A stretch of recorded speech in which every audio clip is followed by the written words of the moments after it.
Focal length of your macro lens actually affects more than just the working distance. Hey everybody, Brian here. Thanks for joining me.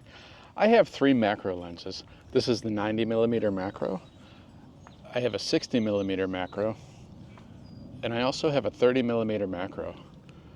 Quite a bit of size difference between the 90 and the 30. And the 30 and the 60 is a little bit bigger. They all have different magnification ratios. But that is not the only difference in them. When you're looking at macro lenses, you do want to consider the focal length and what that will do for you. I'm going to set all of these lenses to the same magnification ratio of 1:1. When I take a picture of a subject, they will appear in the frame to be the same size. The reason I want to do that is I want to demonstrate two things. Two things. First, it's probably pretty obvious, but the longer the lens, the more working distance you have. And that can make it really nice for working with insects. But that is not the only consideration. If that were the only consideration, I would probably only have the 90mm macro.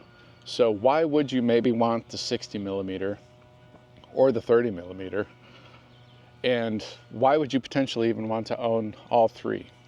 Well, that is going to come across in how it renders the background. So if you're using a flash, and taking photos of insects where you're getting a black background or you don't care about the background, it's not going to really matter which lens you're using. And I would say if that's your style of macro photography only, go for the lens that's going to give you the best working distance, which is probably the 60 or the 90mm. Or on other systems such as full frame, that would be over 100mm up to 200mm. But if you're interested in macro photography of subjects that aren't moving, or even insects that are not moving as much, you might want to consider the shorter focal length, because what this will do is, if you're going to show your background, this will give you more of the background in subject. So if you have a pleasing background, you might want to go with something like a 30mm macro, or just a lower number on the focal length. Right here on the 90mm, I am at 1:1. From the front of the lens, I have a bit of distance there. All right, now I'll get a shot with the 60mm. All right, and now I'm going to try the same shot with the 60mm macro. I have it set to 1:1 magnification, doing the same shot of this coneflower with this coneflower in the background. And okay, so now here I am at 1:1. All right, and now let's do the 30mm. Okay, and now we'll try to get the same shot with the 30mm. And this one I have to kind of guess about where it is to 1:1. So with the subject, I'm basically filling up the frame. So I see about the same thing as I did before. All right, so right here we're at about 1:1. And you can see at 1:1, not even the minimum focusing distance of this lens, because this goes up to 1.25:1. I'm already touching these leaves here, whereas the 60mm macro, the front of the lens, had that much working distance, and the 90 had about that much working distance. If I wanted to get the closest focusing distance on this lens, I would basically be right up on this flower right here. But I want it to be about 1:1, just so it's a pretty close comparison.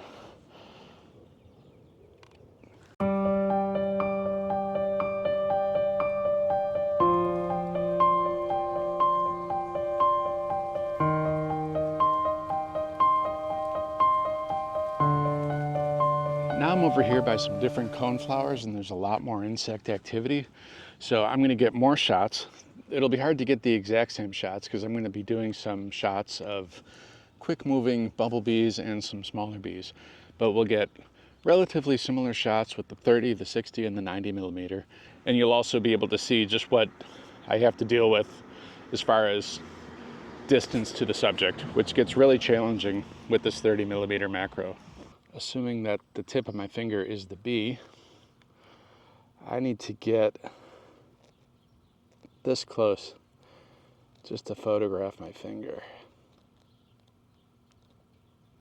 But when I can get the 1:1 shots of the bees, I do like, because it gives a nice rendering of the background. Let's try a few more.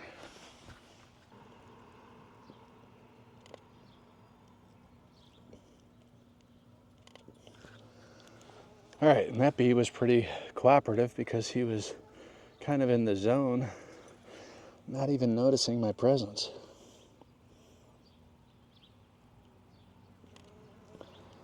And that time, he didn't like that. The lens practically has to get right up on the bee, and this is not even the closest focusing distance. So now let's try out the 60mm macro.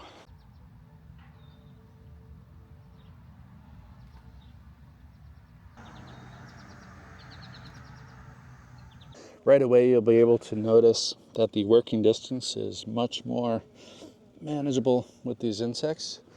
Still at 1:1, getting pretty close with the 60mm. All right, now I'm back out with the 90mm macro.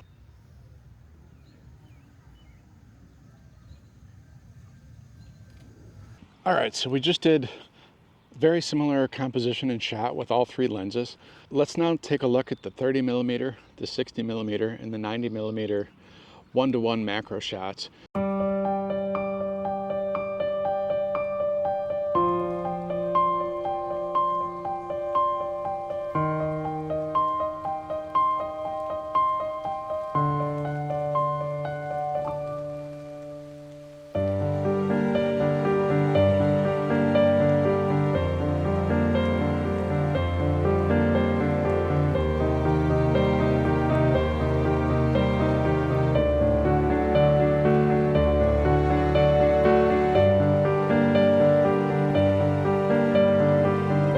All right, so now that we got a chance to look at some of those images, I just kind of want to wrap up with a few thoughts.